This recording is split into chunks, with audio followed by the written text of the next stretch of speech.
Another beautiful Wednesday morning right here on Dominion Television, a channel of choice. This is Dominion Sport. Trust me, the weather's quite chilled, but we are here to talk sport right here on the show. Good morning to you. I am Paul Abe Toluwanimi, and I have the expert analyst himself, Samson Balogun, here this wonderful morning to talk sport. And we'll be looking at everything in-depth, top-notch analysis right here on the show. Samson Balogun, good morning to you. Yeah, a wonderful morning to you, Toluwani. It's really nice to be here again to talk sports. This is what we do. This is where we dissect every action, and of course, this is where we talk about unbiased analysis and most definitely on-delivery reporters. Good to be here, and thank you for joining us on the show. Amazing. Quick one before we dive straight into the local stories like we usually do on the show. For you yesterday, a Navy win for Chelsea. What's it looking like with Enzo Maresca? Since the Bayern defeat at the Champions League, it has been Navy start for the players. They have to scramble for wins or maybe try to get their feet back on the ball and the likes like that. But for you, since the defeat at the Champions League, Manchester United defeat against Lincoln, you saw the struggle, trying to get the victory. What's it like with Enzo Maresca and Chelsea that after the game against Bayern?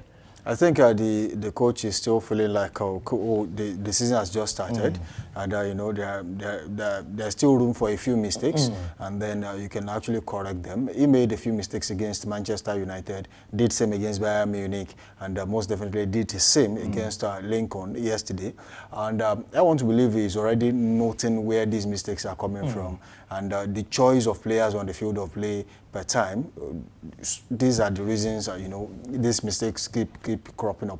But I think at this time, it's just a little challenge for Chelsea. They always know how to bounce back. It happened last season too. Towards the end of the season, mid-season, they had a little crisis, and towards the end of the season, they were able to gather a few important, vital points, and then they qualified for the UEFA Champions League. And I know that Maresca is a very intelligent coach. He knows exactly where the problem is coming from. It just feels like he can still make a few changes, even with the same starting 11 that gives him the set of problems. Maybe he can do some corrections. But I made a statement, I think last week, that each time you see Wesley Fofana and Tosin Adarabioyo on the field of play, there will always be crisis. Wesley Fofana, for me, is not at that level yet. Anymore? Is it yet or just anymore? It's not there yet. He did excellently well for Leicester City. See, one of the mistakes people make is that when a player has a season of wonderful performance and brilliance, they think that's enough to place you in a top team and play football. I mean, that's not it. I can count about 20, 30 players who had flashes of brilliance, and then they got into a big team and they could not. Wilfred Zaha, for example, did excellently well for Crystal Palace, and then went to Manchester United, could not live up to expectation. Steve Sidwell for Chelsea again, and then fantastic player. And Steve Sidwell, for example, came to the English Premier League with I think Reading, and then eventually after one season, Reading was relegating, and then they had to move to Chelsea. He got to Chelsea, could not do anything, went back to an average team, and they started firing on all cylinders. Look at Danny Drinkwater, for example. He did excellently well for Leicester City. Went to Chelsea, could not do anything. Went back to an average team, and then became a mainstay in the team. So these things do happen. That a player performed for one season. We call them one season wonder. So for that the player, Michu, for example, did excellently well for Swansea City, and then over time he faded away. So that the player did well for one season doesn't guarantee constant quality performance for another team, especially a top team. So these things do happen. That's where Wesley Fofana also comes in. Did well for Leicester City. You know, was a constant player for them for at least two seasons or thereabouts, where he performed at you know, top level. But that doesn't mean if he gets to Chelsea, he's going to be a constant, regular player that's going to churn out quality performances on a week in, week out basis. So these things do happen. Agree. And Tosin Adarabioyo, for example, too, is not that quality player. So would you rather blame the scouting you know, situation with Chelsea, or you blame the transfer market in general? Because, you know, so for me, I would not even say the transfer. I think we would have to go back to Chelsea management. I think it has to do with scouting. Yeah, the scouting, yeah. You know, at the point they panic, they bought players, they panic back. They bought some players because they needed to buy players. Yeah. And I can mention about 3 or 4 of them that they bought because they needed to. Yeah. Axel Disasi, for example, was one of the panic buys. It should not be a Chelsea player. Should not be a Chelsea player. Tosin Adarabioyo, yes, I think he upped his game a little bit. Do you remember that he was let go by Fulham? Yeah, true. And then he's now a regular starter for Chelsea. I mean, where do you do that? It doesn't happen anywhere except for Chelsea. So he's a mainstay in the Chelsea team right now. Wesley Fofana, if he plays for an Aston Villa team, you will see his performance. But even with the current injuries, he keeps having. You don't expect such players to stay, you know, at the top level, you know, in terms of performance. I agree. But most definitely, that's what we have right now. If you look at the Chelsea backline, except for Reece James, Malo Gusto, Marco Cucurella, and maybe to an extent, Ari Hato, we have not really seen too much of Hato. But then they have other players too that are doing fine. Yeah. But there are some players that, with the quality they give, that's not Chelsea. That's not Chelsea. All right.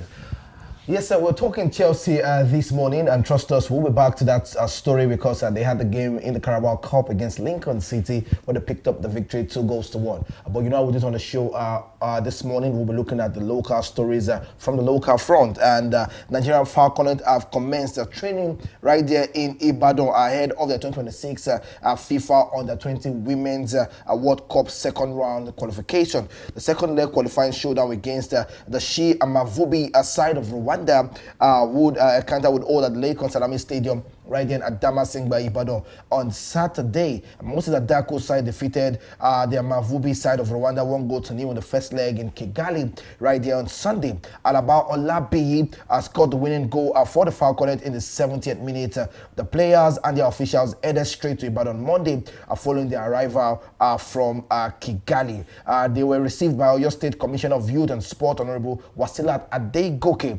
Meanwhile, the Confederation of African Football has appointed Gambian official referee Gum Fatu as a referee for Saturday's match. A compatriot, Janab Manem Abib Sise and Asut Toure will serve as the assistant referee 1, assistant referee 2, and the 4th official respectively. Jordan Man Reed Siton from Liberia, would serve as the commissioner for the Egyptian. Mohamed Braka would also be in the role of the referee association. That's what we are getting this morning from the local front for the Falconet. For you, something. We have been building up to the game right here to Lakon Salami for the second leg. Remember, we said this free, and you know, most of the Dako side are ready for the clash against the Amavubi side. Now they have advantage of 1-0, but you know, how do they stay you know, ahead of the game and not lose concentration is the question. I don't know why I'm a little bit worried that these players, you know, with the whole thing going on in the city of Ibadan, I mean, the free pass, you know, maybe the support. I hope it doesn't get to their head. How do they keep up the game and get the victory done and dusted? Well, if they could, you know, gather everything together, I got a 1-0 victory away from home. I think, you know, playing at home should not be an exception. You know, they are professionals, though young, but they know exactly what is required of them at this time. The coach also knows what is at stake. Nigeria has to qualify yeah. And that's the most important thing as we speak. I always say this. Sometimes when it is about qualification or when a trophy is at stake, this is not a friendly game. This is not the time to really do entertainment football like that. Get the results. Get the result is the main, once you are secured, you can entertain. Let's say, for example, the first half, you already have 2 goals in the bag. Oh, you can play your entertaining football and still press for goals in the second half. So I think the coach knows this too. He knows what is required of them. And when you look at the players, I think they are well selected. These are quality players, and they have most part of their future well ahead of them. So they really have points to prove. They have to prove that point, and they must show exactly what quality they are made of. Now, going into the game, yeah. I think in a game like this is not the time for you to sit back and see what your opponent has to offer in the first half. This is the time for you to start firing on all cylinders from the blast of the whistle, and that's exactly what is required of them. That you can put your opponent on the back foot, and then you can get your first goal. If you draw the first blood in the first 10 minutes, what says you cannot, wallop or whitewash them in the first half, and then you can do your fancy football in the second half. And give us entertainment. And give us entertainment. Beautiful. So, Nigerians are fond of doing so that can only happen when you are winning. Actually, I but agree. when you are losing or you are in a very tight corner, nobody's going to do that. So it's going to put you, the team, put the coach and most definitely the fans under pressure. And they don't want to do that on Saturday. All right. We'll be giving you more report on the situation with the Falconet. And I'm sure, Samson Balogun, once we're able to see how we can get an interview, maybe from Moses Adaku before the game, and also maybe one or two interviews from the players, I'm sure we'll get that to you, the sport and family. Let's take more stories still on the local front this morning. The MK Abiola Stadium in Abeokuta will host the CAF Confederation Cup round second leg tie between Kwara United and Ashanti Kotoko. The Amoni Warriors suffered a 4-3 defeat to the Ghanaian heavyweight in Accra and are set to welcome the visitors for all important clash. The Ogun State Football Association confirmed that Kwara United will host the Ghanaian giant Ashanti Kotoko at the MK Abiola Stadium right there in Abeokuta this Sunday. Meanwhile, a statement by the club confirmed that the ongoing renovations at the Rashid Yekini main board in Ilorin took the charge of the venue. Recall that the Nigerian Premier Football League has rescheduled the match day 6 fixture between Kwara United and Kano Pillars, which was initially slated for the 28th of September 2025 at the Sani Abacha Stadium to October 8, 2025 due to the continental engagement. There you have it, Samson. We are back to MK Abiola Stadium again to see the game between Kwara United and Ashanti Kotoko. For you, not having to play on your own ground with your fans, not supporting. And remember, they are on the verge right now, of this must be a win or nothing for them, for the Kwara United, but the Amoni boys. How do you see them not on their own ground playing at MK Abiola Stadium? Well, the fact remains that they are playing in Nigeria, and that also counts. And it would have been a good one if they had the opportunity of playing at the Kwara State Township Stadium, but unfortunately that's not going to happen because that stadium is not in the right shape to host a game of such magnitude. So that points to the direction of how too laid back our football system is in Nigeria, and how unprepared we are for situations we eventually find ourselves. I'm sure you already saying they didn't know. I was saying they didn't know that they were going to qualify for continental football. They won this the Federation Cup. I mean, some months ago, and that's ample time, enough time to prepare and get the stadium in good shape to host a continental game. But unfortunately, they were too relaxed. Probably, or the government didn't do enough to host that game. I mean, that's a big slap. It's a shame on the Kwara State government that their team qualified, whether by mistake or by chance, qualified for continental football, but unfortunately they cannot host that competition in their own stadium. I think Kwara State government should be honestly, be looking into this. I agree to that because after the victory at the President Federation Cup, they gave out money to the players. So why didn't you make all this available? Knowing fully well that you'll be representing the Nigeria on the big stage. You're representing yourself also on the big stage, and these things are not being prepared for. Well, that's the reason why I always say that most football administrations, especially people who actually handle sports on behalf of the government, they see this as a political appointment. They see this as a joke.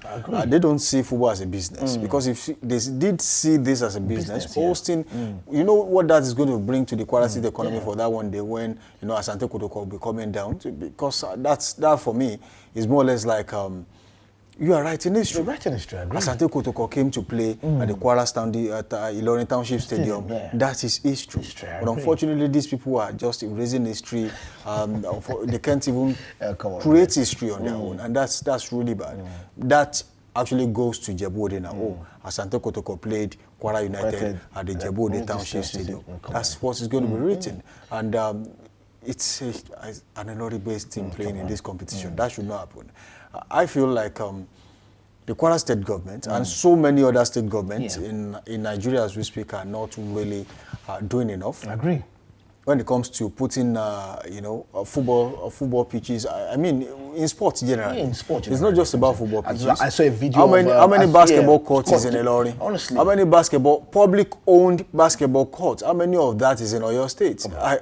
I can count only Adama Singba, Liberty, or maybe individual courts, or maybe schools. We've seen schools that have invested in that recently. I agree. Just for the students alone and not for public use. So maybe some higher institutions at the University of Ibadan, maybe at the Polytechnic of Ibadan, a few schools like that. So if the situation is this, who do we point the finger to for these faults? I think state governments, sometimes, especially governors, some of them come in with no blueprints. They have no idea what they are coming in to do. And when they come, they just issue an appointment to someone who actually maybe worked with them during the election period to become a sports commissioner. It's not okay to just return the favor back. I was taken aback and surprised and shocked at the same time, and even dazed that a commissioner in Nigeria was asked, what's your opinion about the game, and of course this game we were about to play, that was I think about a season ago, and then I mean the response was so shocking. I need the response. I don't mind. I need the response. The response was so shocking. I mean it's an aberration. It should not even happen. And it was like, what do you feel about the game? It's going to be 3-0. I mean, what do you think about this game? How prepared are you as the sports commissioner? And then you're already talking about the scores. I mean, you have jumped so many steps. So many steps already. It shows you don't even know this thing. And if we continue this way, I don't know what the decision will be in the next 5 years. Honestly speaking, we keep retrogressing when we talk about sports in honestly, Nigeria. we cannot. We as analysts, as journalists, as practitioners, we cannot stop talking about things like this, because we know, what these would do to Nigeria as a whole if things are done properly. So we cannot stop talking. Imagine a commissioner that doesn't even know who scored the goal for your team. It's sad. It's sad. And you were at the stadium. You watched the whole 90 minutes. So what exactly are you doing at the stadium, for crying out loud? Come on, man. So to be very honest here, every time on the show, we talk about things like this and we just hope for the best. Not that we want to always... So it's always sad that we sit down here to always talk about the situation of how people should be rolling out of the office, what needs to be done.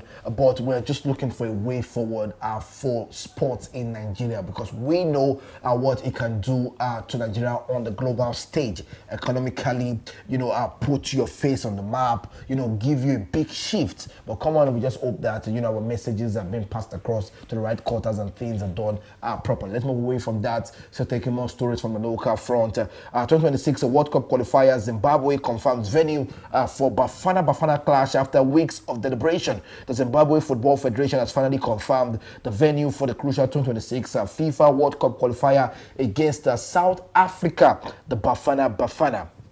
The Federation had initially considered staging the encounter at Botswana, but on Tuesday, Zimbabwe Football believes that Durban venue will provide the right atmosphere for such high-profile match.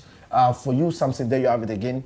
Zimbabwe coming to play, in South Africa, and come on, Samson, come on. How do you play a big game knowing that fully you need the win, and you're coming to play in the same stadium where your opponent also needs the win? So it's showing politics for me. It's showing politics. I think it is rather unfortunate that this is happening. The decision reeks of politics, match fixing, gambling, all at the same time. And, it's until evidences are reeled out, I don't want to talk about it, but this is pointing towards that direction. When you look at there are other places where this match could have been played. Why you playing? Why South Africa? Why South Africa? Because South Africa? I'm trying to understand. I think that's this is deliberately. It's a deliberate action. I want to believe so. It's a deliberate action. This is not the first time it's happened anyway.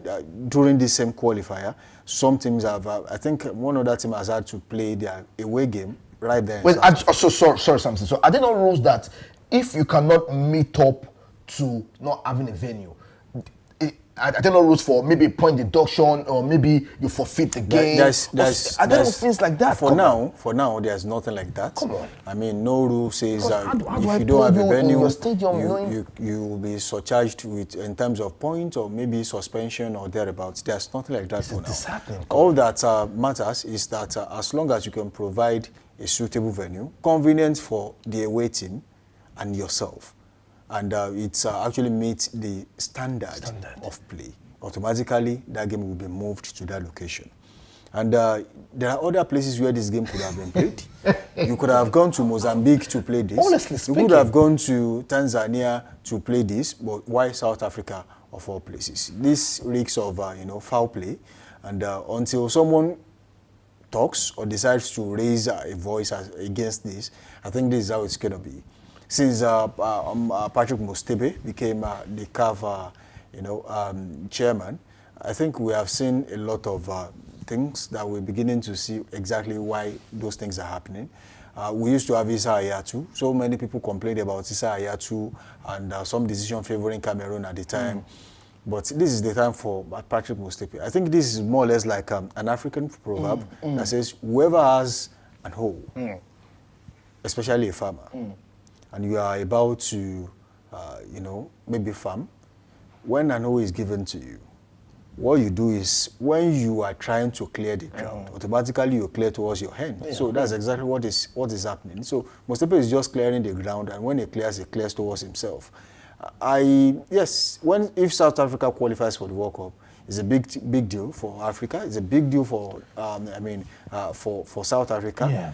But when Nigeria qualifies, it's a different ballgame entirely. Nigeria has the population to take to the World Cup. South Africa don't. I agree. But they are in the pole position to qualify now. They are leading the group. And there's a clear chance that there will be points deduction eventually. So they want to do everything humanly possible to make sure that they are far ahead. Even if there is point deduction, they know that it doesn't really affect them. But this is at the expense of some teams like Nigeria, Benin Republic, Lesotho who also stand a chance of qualifying at least as runner-up in the group and then playing playoff. I think this should be investigated. It should be investigated. And if the investigation says it points into the direction of foul play, I think whoever is caught should be penalized and most definitely prosecuted. Honestly, Samson, I would be shocked if Zimbabwe go ahead to pick up all 3 points against South Africa. I thought, but that's absolutely impossible. Honestly, I'm going to be shocked. But trust us. Even the Super Eagles of Nigeria traveled there, only got a draw. So. And they are playing. We are giving you a stadium to play, and so. How do you intend to do that? No, come on, man. That's impossible. I can't even fathom the biggest result, which is still almost impossible, will be a draw. Which is still impossible. Which is almost impossible. Come on, man. Come on. All right. So just assume South Africa has 3 points in the bag. Okay, so we should assume that already. In the bag. Right, okay, that's fine. Let me wait for that and let's look at what the Nigeria under-20 Flying Eagles, something we said it yesterday, they had a friendly and they won that friendly 3-1. Fantastic victory for them. Goals from Magana. Yes, we have Cheli Oseye and Charles Agada getting the goals for the under-20. Is back-to-back. It takes away match rustiness. Yeah, so, and that's exactly what they have done. They have played some of the biggest games you would expect them to play. And I mentioned that they should have played tougher teams to put them in shape. But then I consider the fact that there might be injuries. As long as these players are fit mentally and of course physically, they can go into any game and then do what exactly they have been pushed to do. And right now, playing against Australia is a big one. It's a fantastic one. They won that game 3 goals to 1. And that momentum, that zeal, that energy should be taken and channeled into the next game. Yeah. And if that is done, I can say that they stand a chance of winning, their opening game in the group phase. So quick one, something before we move on to the next story. What are your expectations for the under-20 going into the World Cup? At what stage do you see them, getting to, or do you see them lifting the trophy? You see, when it comes to situations like this, they are prepared. So the other teams, they are also prepared for these tournaments. They've gone through the qualifying series and then qualified for the main tournament. So most definitely, you can push any team aside at this time. They are all qualified and they all stand a chance of winning, the tournament. But I just want them to just finish the group phase first, qualify for the next phase, and then we can now begin to think of how good they are. I once told you that you finished at top of your group with 9 points doesn't mean you are qualifying for the next phase. I agree. So you might just be in the midst of mediocres, and then when you get to the big stage, then you begin, round of 16, you begin to stutter. So let's see what their performance will look like in group phase, and if they are able to churn out good results, then we'll see where they go from there. All right, let's take more. I stayed on Nigeria, the local stories. Match day for the Nigerian Golden Eaglet versus Benin under 17. Right there, at the ongoing of 2025 WAFU B under 17 Boys Cup 2026 AFCON under 17 qualifiers. Samson, there you have it for us. We have a game against Côte d'Ivoire right there. And do you think for us under 17? So it's back-to-back football under 17, under 20, the Falconet. And these are the young ones who, something when you look back, you look at how far, we have been able to produce talent and the results we have been able to churn out with the under 17, the under 20, the Falconet, the Flamingos. And then you have under 17 boys playing against Benin. For you, how do you see this one pan out? Well, I think they are well prepared. And one thing that I've always noticed is the fact that underage football has always been a source of joy for most Nigerians. I agree. And that is where we have had most of the percentage of quality performances in recent times. And that's where we have had more trophies. And that's one thing that everyone will be looking out for. I agree with you. And 24th of September, and I expect them to actually shine bright. There are quality players, young ones, versatile players in that team. I expect so much from them, especially on the African scene. We have always exhibited our dominance when it comes to African football. I agree. And I do believe that this will not be different. And when you look at the coaches getting the job of when it comes to age grade football currently in Nigeria, they are quality coaches who understand what grassroots football actually means. I think we are beginning to see a bit of a shift in the usual things we always know. And that will help the team, that will help the players, and most definitely that will help us get the results Nigerians desire. All right, let's see how far the under 17 boys can go, and we hope that they get all victory today against Benin, right there in Côte d'Ivoire. But we'll be here to give you the results, from that game tomorrow. And let's move away from that. Let's look at the result yesterday in the Carabao Cup. Fantastic result. We had Tola Rokodare getting on the score sheet yesterday for Wolverhampton Wanderers and got so much praise from his boys, Brighton of Albion. Something Balogun, the scouting process of Brighton of Albion is one thing we need to talk about. Sometimes I wonder if they have their scout from the camp of FC Barcelona, because when you look at it, you wonder how did they get. You have the likes of Incisio, you have the player that scored for Chelsea yesterday, Bonamonte. You look at such players. You look at the likes of Caicedo. You look at Bissouma, and then you have a young man also getting 4 goals yesterday. A fantastic one for Brighton, 6-0 against Barnsley. Also, Burnley getting or defeated on their home turf against Cardiff City, 2-1. Fulham also getting a victory against Cambridge. We have Lincoln, 2-1. Chelsea picking up the victory. We have Wybicombe against Wigan Athletic. The game ended 2-0. Wolverhampton Wanderers, like I said, Tola Rokodare getting on the score sheet against Everton, and we have Wrexham against Reading, 2-0. Something for you, which result, gave you a shift. And how do you look at this one, especially, we spoke about Chelsea, but Tola Rokodare getting on the score sheet, will be a big one for you? Well, most definitely. You know, he's been in the team for some time. He's been struggling, wants to, you know, get off the mark. Yeah. But it's been really hard for him in the English Premier League. Yeah. And yesterday night, he had the opportunity of tasting what scoring in the English football actually looks like. Yeah, I think he's happy right now, and he's raring to go in the next game. Yeah. It's a morale booster. It's more or less is. like a step up for him. He knows exactly what to do right now, and if this is the case, and getting a goal is a really big deal in England. And for a Nigerian striker who just moved from Belgium, this is one of the things he will be looking forward to. Yes, he has one in the bag. Let's see what he does in the English Premier League. No doubt his quality is cannot be, you know, pushed under the carpet. He knows exactly where the goalpost is. He knows where to put the ball. Just that the situation has not really favored him recently, and I do hope that going forward in the next few games in the EPL, is going to start getting the goals. All right. For you, Chelsea, also, like we said, just quickly, you know, going forward, Chelsea, if they are given, you know, a more tough opponent, can they scale through?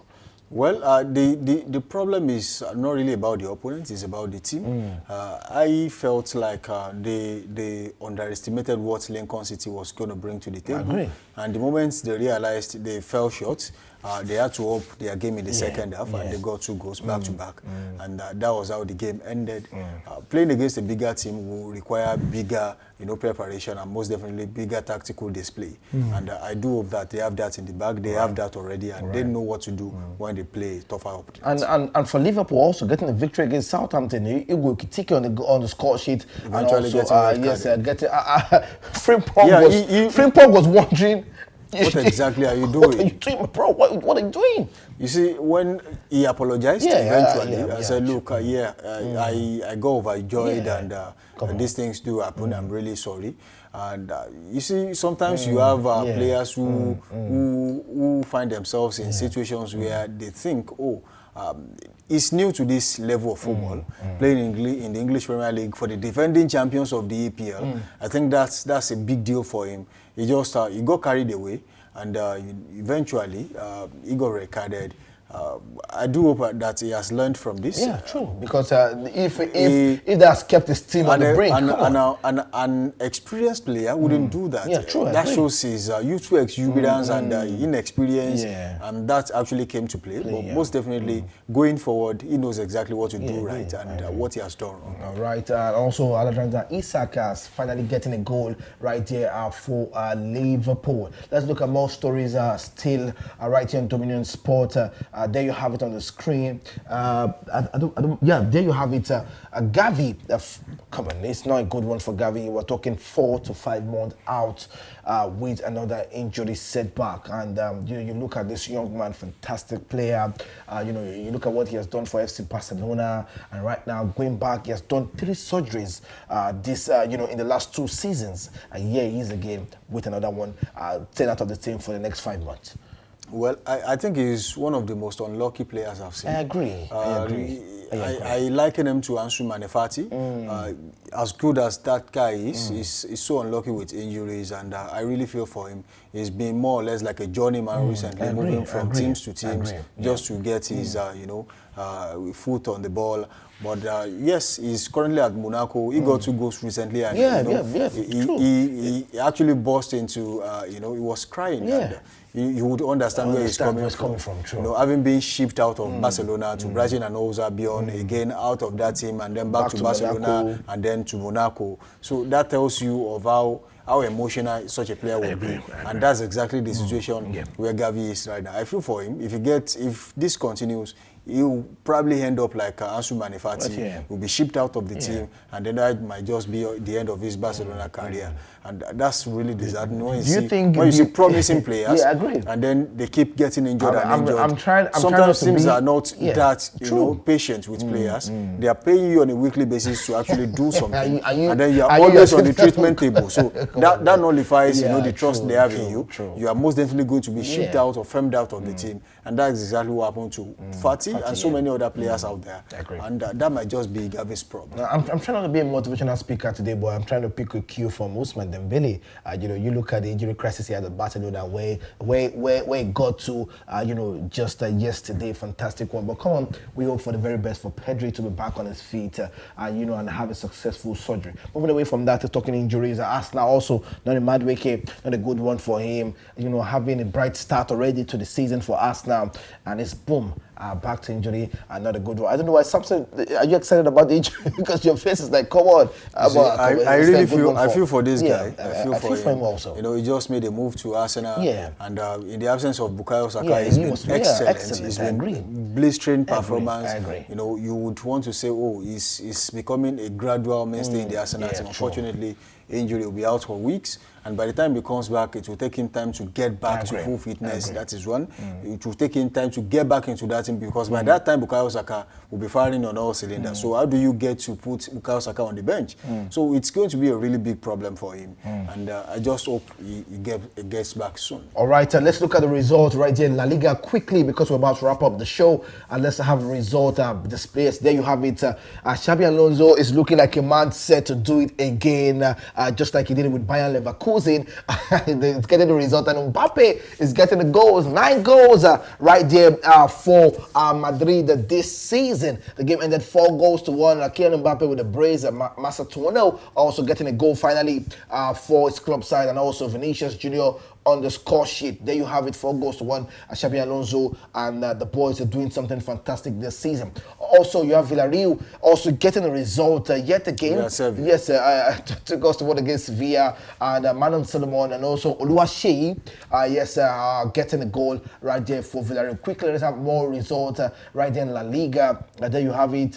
You have Getafe against Valencia. The game ended 2-2. Let's have more results quickly. Fantastic one, Athletic Club against Girona. The game ended 1-1.